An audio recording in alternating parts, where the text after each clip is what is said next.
Hello everyone, welcome to the video. और आज की इस वीडियो में मैं आपको विद इन 2 मिनट ये समझाने वाला हूँ लॉजिकल अप्रोच से कि अगर आपकी चंद्र राशि पर या लगन राशि पर शनि की साढ़े स्थिति स्टार्ट होने वाली है तो आपको बिल्कुल भी घबराने की ज़रूरत नहीं है। ये वीडियो केवल कुंभ, मीन और मेष राशि वालों के लिए नहीं है बल्कि हर एक राशि के लिए है। क्यों? क्योंकि आपकी कोई भी राशि क्यों ना हो, कभी ना कभी तो शनि की साढ़े स्थिति आएगी ही। लेकिन इससे आपको बिल्कुल भी घबराने की जरूरत नहीं है। इसका रीजन ये है क्योंकि आपकी लाइफ में कोई भी इवेंट जब होता है तो उसमें केवल एक प्लेनेट का रोल नहीं होता, मिनिमम 5 या 6 प्लेनेट उसमें अपना रोल प्ले करते हैं। जब आपकी लाइफ में कोई बहुत बड़ा इवेंट होता है, चाहे वो अच्छा हो या कोई बुरा इवेंट हो, ठीक है। चाहे मान लीजिए आपका एक्सीडेंट होता है, आपकी जॉब छूटती है, या फिर आपकी ड्रीम जॉब लगती है, या फिर आपको बिजनेस में सक्सेस मिलती है, या फिर आप फेमस होते हो, कुछ भी, या फिर आपकी शादी होती है, या फिर आपके घर में बच्चे का जन्म होता है, या फिर आप फॉरेन जाते हो, कुछ भी ऐसा अगर छोटा या बड़ा कोई अच्छा या बुरा इवेंट अगर आपकी लाइफ में होता है तो उसमें मिनिमम 5 या 6 प्लेनेट का रोल होता ही होता है, जिसमें से शनि, राहु, केतु और जुपिटर मेन रोल प्ले करते हैं। क्योंकि आपको पता होगा शनि एक राशि में 2.5 साल और राहु केतु 1.5 साल और जुपिटर लगभग 1 साल तक एक राशि में रहता है। तो अब आप ये देखिए, शनि की साढ़े 7.5 साल तक रहती है, लेकिन उन 7.5 साल में जुपिटर का गोचर 7 बार बदलता है, राहु केतु का गोचर 5 बार बदलता है। ठीक है, आप कैलकुलेट करके देख लीजिएगा, राहु केतु का मिनिमम 4 बार तो बदलेगा ही बदलेगा, 5 बार भी बदल जाता है 7.5 साल में। तो और दशा, अंतरदशा, प्रत्यंतर दशा बहुत सारी बदल जाती है 7.5 साल में। आप खुद की लाइफ को ऑब्जर्व कीजिए, क्या कभी ऐसा हुआ है कि 7.5 साल तक सिर्फ बुरा ही बुरा होता चला गया और कुछ अच्छा हुआ ही नहीं हो? और क्या कभी किसी के साथ ऐसा हुआ है कि 7.5 साल सिर्फ अच्छा ही अच्छा होता चला गया हो, कुछ बुरा ना हुआ हो? ऐसा नहीं होता। लाइफ डायनेमिक होती है। हर 4-6 महीने, 1 साल में आप मुड़कर देखोगे, पीछे मुड़कर देखोगे तो 1 साल बहुत कुछ बदल देता है। ठीक है, क्योंकि जुपिटर का गोचर एक राशि में 1 साल के लिए रहता है।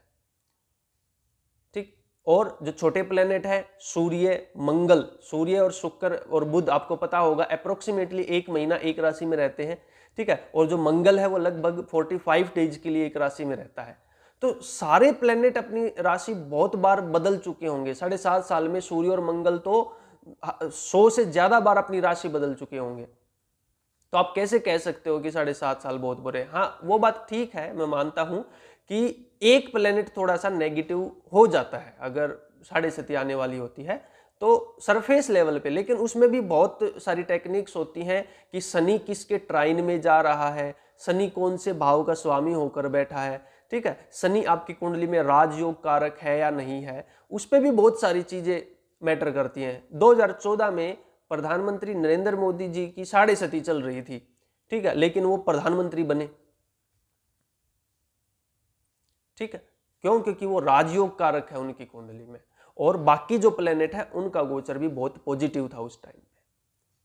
तो मैं उम्मीद करता हूं आपको जो मैं इस वीडियो के माध्यम से समझाना चाहता था आप समझे होंगे। अगर आपकी कुंडली पर, आपकी जन्म राशि पर या लगन राशि पर शनि की साढ़े स्थिति आने वाली है या फ्यूचर में कभी भी आएगी तो आपको बिल्कुल भी घबराने की जरूरत नहीं है, क्योंकि और सारे प्लैनेट्स कैसे सिचुएशन में है, उनका क्या गोचर है, वो सारी चीजें भी बहुत ज्यादा मैटर करती हैं।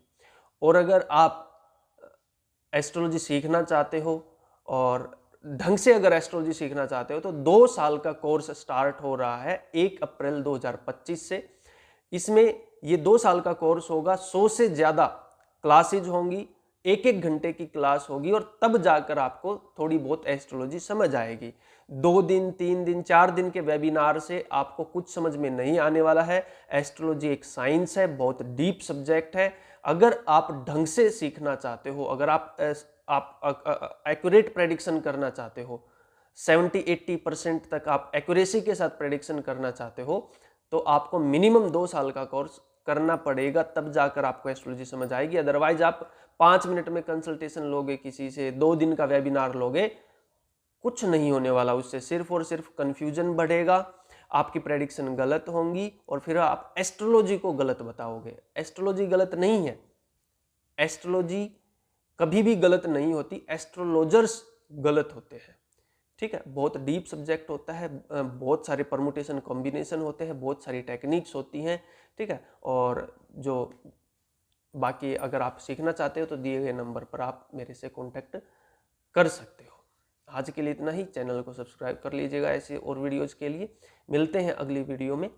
जय श्री राम।